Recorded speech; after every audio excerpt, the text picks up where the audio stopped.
मित्रांनो नमस्कार, सर्वांचं स्वागत करतो आपल्या यूट्यूब चॅनलवर.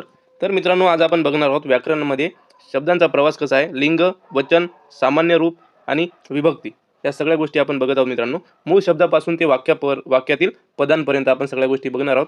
तर मित्रांनो, थोड्याच वेळात आपल्या सगळ्या संकल्पना क्लिअर होणार आहेत. तर मित्रांनो, नवीन असाल तर सबस्क्राईब करा आणि व्हिडिओला लाईक करा. सर्वप्रथम बघूया शब्द आणि पद काय आहेत ते. एक उदाहरण घेतो मित्रांनो. शब्दामध्ये घोडा, अर्थपूर्ण अक्षर समूह. मित्रांनो, काय अर्थपूर्ण अक्षर समूह. तर व्याकरणामध्ये जेव्हा पद येते वाक्यात वापरण्यासाठी बदललेला शब्द, तर या घोडाचं काय झालं मित्रांनो, घोड्याने. वाक्यात वापरताना शब्दाचे मूळ रूप जसेच्या तसे राहत नाही, ही गोष्ट लक्षात ठेवा मित्रांनो. जेव्हा आपण नाम घेतो किंवा एखादा शब्द घेतो, जेव्हा आपण त्याला वाक्यामध्ये वापरतो, तर मित्रांनो तो जशाचा तसा मूळ रूपात न राहता त्यामध्ये काहीतरी बदल होतो मित्रांनो. तर इथे बघा, घोड्याने हे पद आहे मित्रांनो आणि घोडा हे शब्द आहे. बदल झालेला शब्द, बरोबर. मूळ शब्दापासून बदल झालेला, तयार झालेला नवीन शब्द, वाक्यात वापरण्यासाठी बदललेला शब्द म्हणजे आपलं पद असते मित्रांनो. त्यानंतर बघूया लिंग, शब्दांची ओळख. मित्रांनो, प्रत्येक स्पर्धा परीक्षेमध्ये असो, स्मार्ट टी मध्ये असो, CTET मध्ये असो, खूप महत्त्वाचा विषय आहे. आपल्याला 3 ते 4 मार्क देऊन जाणारा विषय आहे मित्रांनो. लिंगमध्ये 3 प्रामुख्याने लिंग आहेत मित्रांनो. पहिलं म्हणजे पुल्लिंग, स्त्रीलिंग आणि नपुंसकलिंग. किती लिंग आहेत मित्रांनो? 3. तर हे कसे ओळखायचे? तर मित्रांनो, एक सोपी ट्रिक सांगतो. ज्या समोर आपण लावतो तो मुलगा, तो सूर्य, तर मित्रांनो हे सगळे येतात पुल्लिंगमध्ये. जेव्हा आपण ती लावतो, ती मुलगी, ती खुर्ची, ती नदी, तर मित्रांनो ते येते स्त्रीलिंगमध्ये. इथे बघा, नपुंसकलिंग कसे ओळखा? ज्याच्या समोर आपण ते लावतो, ते घर, ते पान, ते खडू, तर मित्रांनो तेव्हा नपुंसकलिंग येते. नाम उच्चारल्यानंतर त्यांच्या मागे तो, ती किंवा ते लावून लिंग ओळखता येते मित्रांनो. ही गोष्ट लक्षात ठेवा. तो लावून आपण पुल्लिंग आहे म्हणून ओळखतो, ती लावून स्त्रीलिंग आणि ते लावून नपुंसकलिंग याचा आपण ओळख करता येते मित्रांनो. समोर बघूया, लिंगांचे काही नियम आहेत मित्रांनो. स्वरांतानुसार हे फक्त सामान्य नियम आहेत, यात अनेक अपवाद असू शकतात. तर मित्रांनो इथे बघा, पुल्लिंगमध्ये अ आणि आ, शेवटी देव, याचा भास होत आहे. आंबा, आचा भास होत आहे. स्त्रीलिंग बघा, ई आणि उ, नदी, ई दला वेलांटी ई, नदी, सासू उ. नपुंसकलिंग बघा, ए केळे. म्हणजे पुल्लिंगमध्ये मित्रांनो स्वरांतानुसार आ, स्त्रीलिंगमध्ये ई उ आणि नपुंसकलिंगमध्ये ए, असे काही शब्द आहेत मित्रांनो. वास्तव वर्सेस कल्पित. सजीव बघा मित्रांनो, सजीवमध्ये काय काय येतात? स्त्रीलिंग आणि पुल्लिंग येतात, म्हणजे वास्तवमध्ये. आणि काल्पनिक किंवा निर्जीव वस्तूमध्ये येतात मित्रांनो, दगड, वीट, घर, खडू इत्यादी, बरोबर. तर इथे बघा मित्रांनो, पुस्तकांची गंमत बघा. तो ग्रंथ पुल्लिंग झालं मित्रांनो, ती पोथी स्त्रीलिंग झाली मित्रांनो आणि ते पुस्तक नपुंसकलिंग झालं मित्रांनो. एकच, तो ग्रंथ पुल्लिंग, ती पोथी स्त्रीलिंग आणि ते पुस्तक नपुंसकलिंग. लक्षात येतं का तुमच्या थोडं? जर मित्रांनो व्हिडिओ आवडत असेल तर लाईक करा आणि कमेंटमध्ये येस टाईप करा. आपण समोर जाऊया. वचन एक की अनेक. मित्रांनो इथे बघा, नामाच्या रूपावरून वस्तू एक आहे की अनेक आहेत याचा बोध होतो मित्रांनो. एका वस्तूचा बोध एक वचन आणि अनेक वस्तूंचा बोध, एकापेक्षा अधिक वस्तूंचा बोध मित्रांनो जर झाला आपल्याला, तर अनेक वचन होते मित्रांनो. जसे मुलगा एक आणि मुले अनेक, मुलगी एक आणि मुली अनेक, असा आपल्याला बोध होतो मित्रांनो त्या गोष्टीवरून. वचन बदलाचे नियम बघूया.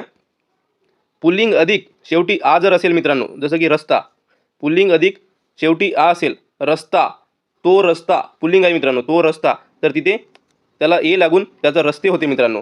वचन बदलाचे नियम आहे. पुल्लिंग म्हणजे तो रस्ता आणि रस्त्याच्या शेवटी आ येते मित्रांनो, तामध्ये आपल्याला आ भासते आणि म्हणून ते ए लागून रस्ते होते मित्रांनो. तसंच पुल्लिंग प्लस इतर स्वर बघा, बदल नाही. जर पुल्लिंग सोबत आ असेल तर त्याचा ए लागून ते होते मित्रांनो, म्हणजे रस्त्याचं रस्ते होते. जर पुल्लिंग सोबत इतर स्वर असेल तर कोणताही बदल होत नाही, हे लक्षात ठेवा. स्त्रीलिंग सोबत शेवटी अ असेल, जसं की वेळ, तर मित्रांनो याचं होते वेळा. कसं? आ किंवा ई लागते मित्रांनो बदलमध्ये. जर स्त्रीलिंग सोबत शेवटी अ चा उच्चार येत असेल तर बदल होतो आ किंवा ई लागून वेळ किंवा वेळा, वेळचं होते वेळा. पण पुल्लिंगमध्ये बघा मित्रांनो, जर इतर स्वर लागले तर कोणताही बदल होत नाही. नपुंसकलिंगमध्ये बघा, शेवटी अ असेल, घर, अ चा उच्चार येते मित्रांनो, घर, तर त्याला ए लागतो आणि घरे होते मित्रांनो, घरे. वचन बदल, घर म्हणजे एक, घरे म्हणजे अनेक. ओके, पुढे जाऊया. जे बदलत नाहीत ते बघा मित्रांनो. शिक्षक एक वचन, शिक्षक खूप सारे शिक्षक अनेक वचन. उंदीर पण एकवचन अनेकवचन दोन्ही. हत्ती एकवचन अनेकवचन. शत्रू एकवचन अनेकवचन. शब्दाचे रूप तेच राहते, फक्त वाक्यातील क्रियापदावरून वचन ओळखता येते. मित्रांनो, वाक्यातील क्रियापदावरूनच या वचन ओळखता येते, जे बदलत नाहीत ते. जे एकवचन आणि अनेकवचनमध्ये सारखे शब्द असतात त्यांचं क्रियापदावरून वचन ओळखता येते मित्रांनो, की ते एकवचन आहेत की अनेकवचन आहेत ते. इथे बघा, आदरार्थी अनेकवचन. आदरार्थी अनेकवचन. बाबा आले. बाबा आला होत नाही मित्रांनो, बाबा आले. ओके. गुरुजी शिकवतात. गुरुजी शिकवते असं होत नाही मित्रांनो, गुरुजी शिकवतात. छत्रपती शिवाजी महाराज थोर होते. छत्रपती शिवाजी महाराज थोर होते. इथे बघा मित्रांनो, आज्ञार्थी आदरार्थी आले, शिकवतात, होते. म्हणजे इथे आदर आपला व्यक्त करत आहोत मित्रांनो, म्हणून आदर दाखवण्यासाठी अनेक वचन वापरले जाते. ही गोष्ट आपल्याला नोट डाऊन करून ठेवायची आहे की आदर दाखवण्यासाठी अनेक वचन वापरले जाते. भारतीय संविधानाचे शिल्पकार डॉक्टर बाबासाहेब आंबेडकर होते. बरोबर. आदरार्थीसाठी मित्रांनो अनेक वचन वापरावे लागतात. सामान्य रूप कसे बदलतात बघू मित्रांनो. घोडा. घोडासोबत ला लावला तर घोडाला झालं मित्रांनो. आपल्याला ऐकायला आणि बोलायला दोघाला बरोबर वाटत नाही, तर सामान्य रूप आहे घोडा. सामान्य रूप घोड्या, त्याला लावला ला. घोडा सामान्य रूप होता, त्याला घोड्या बनवलं आणि त्याला ला लावून घोड्याला. घोड्याला गोठ्यात तबेल्यात बांधले. घोड्याला पाण्यासाठी नेले. मूळ शब्द होता घोडा, सामान्य रूप दिलं त्याला घोड्या झालं आणि प्रत्यय त्याला लावलं ला, असं मिळून योग्य पद आपल्याजवळ तयार झालं मित्रांनो. इथे बघा तुम्ही, मूळ शब्द होता घोडा, सामान्य रूप दिलं त्याला घोड्या, त्याला प्रत्यय लावला ला आणि घोड्याला तयार शब्द झाला मित्रांनो आपल्याजवळ. म्हणजे पद निर्माण झालं आपल्याजवळ, योग्य पद, जे वाक्यामध्ये व्यवस्थितपणे बसू शकतो. सामान्य रूपाचे नियम बघा मित्रांनो. इथे बघा मित्रांनो, शेवटी जर अ असेल तर पुल्लिंगमध्ये इथं तो खांब बला अ लावून आहे मित्रांनो. तो खांब पुल्लिंग आहे, तर त्याला सामान्य रूप देताना त्याच्या शेवटी आ येते. खांबा. तो खांबा. तो खांब सामान्य रूप देताना खांबा होतो मित्रांनो. म्हणजे अ पुल्लिंग असेल आणि शेवटी अ असेल तर त्याला आ लावून आपल्याला सामान्य रूप द्यायचं मित्रांनो. त्यानंतर इथे बघा, पुल्लिंग असेल आणि शेवटी आ येत असेल, घोडा आ, तर मित्रांनो तिथे सामान्य रूप या लागतो आणि त्याचं घोड्यामध्ये कन्वर्ट होते मित्रांनो. स्त्रीलिंग असेल आणि शेवटी ई असेल, भक्ती, तर मित्रांनो शेवटी ई म्हणजे मोठी ई असेल तर शेवटी लहान ई होते मित्रांनो, भक्ती अनेक वचनमध्ये. इथे बघा, नपुसकलिंगमध्ये ऊ असेल शेवटी, लिंबू, तर मित्रांनो तिथे वा होतो आणि लिंबा होते. ओके. विशेष नामांच्या बाबतीत हा नियम लेखनात पाळला जातो, पण बोलताना लवचिकता असते. उदाहरणार्थ व्यक्तींची नावे. इथे बघा, विभक्ती नात्यांचा बंध.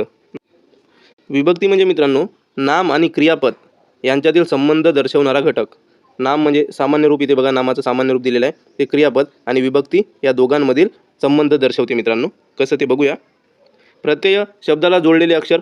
प्रत्यय म्हणजे काय मित्रांनो, शब्दाला जोडलेले अक्षर, शेवटी जोडलेले अक्षर. कारकार्थ, त्या जोडणीचा अर्थ, उदाहरणार्थ कर्ता, कर्म. विभक्ती कोष्टक आहे मित्रांनो, याचा स्क्रीनशॉट घेऊन घ्या तुम्ही. तुम्हाला ही PDF मी देणारच आहोत तसं पण आपल्या टेलिग्राम चॅनलला. नावेमध्ये बघा, प्रथमा, द्वितीया, तृतीया, चतुर्थी, पंचमी, षष्ठी, सप्तमी, संबोधन. प्रत्ययमध्ये प्रथमा नाही, कारकार्थ कर्ता. द्वितीयामध्ये सला नाते, कर्म, कारकार्थ. तृतीयामध्ये नेयेशीही आणि कारकार्थमध्ये करण. चतुर्थीमध्ये सला नाते आणि कारकार्थमध्ये संप्रदान. द्वितीय आणि चतुर्थी एकसारखी दिसायला आहे पण प्रत्यय, पण बघू कसे वेगवेगळे आहेत ते. पंचमी ऊन, हून, अपदान. षष्ठी चाचीचे संबंध. सप्तमी तईया अधिकरण.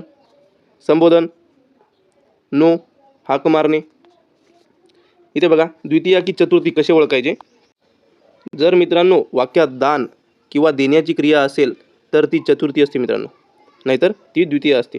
जर वाक्यात दान किंवा देण्याची क्रिया असेल तर ती चतुर्थी असते. दान आणि देण्याची क्रिया म्हणजे आजीने नातवाला गोष्टी सांगितली, म्हणजे ही भेट आहे किंवा दान आहे मित्रांनो, आजीला त्यांच्या आजीकडून मिळालेली. आता आजी आपली कथा आपल्या नातवाला गोष्ट सांगत आहे, म्हणजे हे भेट आहे किंवा दान आहे मित्रांनो, तर हे येते चतुर्थीमध्ये.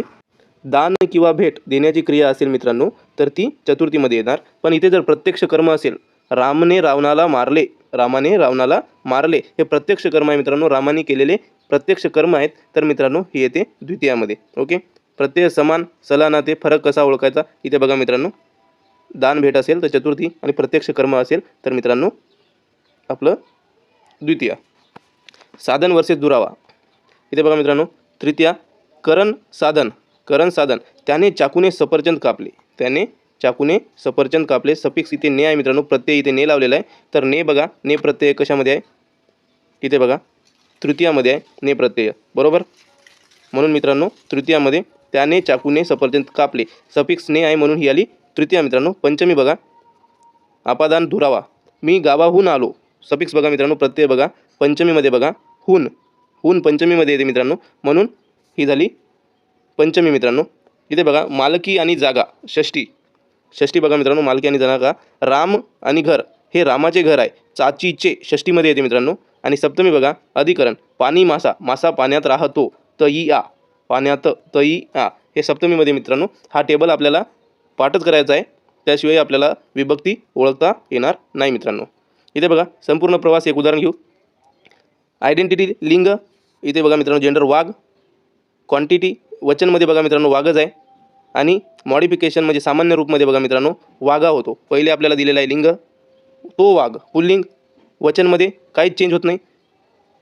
आणि इथे बघा सामान्य रूप वाघा केलं मित्रांनो, इथे शेवटी अ येते, पुल्लिंग आहे म्हणून अ आणि पुल्लिंग असेल तर वाघा होतो. आणि इथे मित्रांनो विभक्ती ने दिलेला आहे, वाघाने, वाघाने शिकार केली, वाघाने शिकार केली. समजत असेल मित्रांनो तर कमेंटमध्ये यस टाईप करा, नाहीतर मी व्यवस्थितपणे अजून सांगेल. आणि व्हिडिओला लाईक करा जर आवडत असेल तर.